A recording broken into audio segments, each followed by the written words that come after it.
আজ থেকে ১০০ বছর পর ক্যালেন্ডারের পাতায় যখন ২১২৩ সাল, আমাদের মধ্যে প্রায় প্রত্যেকের দেহ তখন মাটির নিচে থাকবে, অস্তিত্ব তখন রুহের জগতে।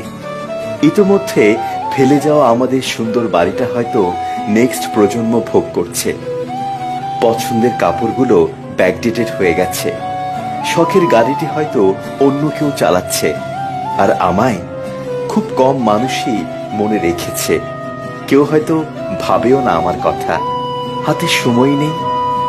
২১২৩ সালে কবরে শুয়ে আমরা সবাই এই বাস্তবতা উপলব্ধি করতে পারবো।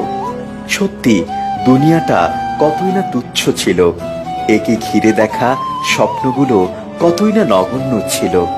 তাই অন্যের ক্ষতির চেষ্টা না করে, লোভ না করে, অহংকার না করে আসুন সৎভাবে বাঁচি।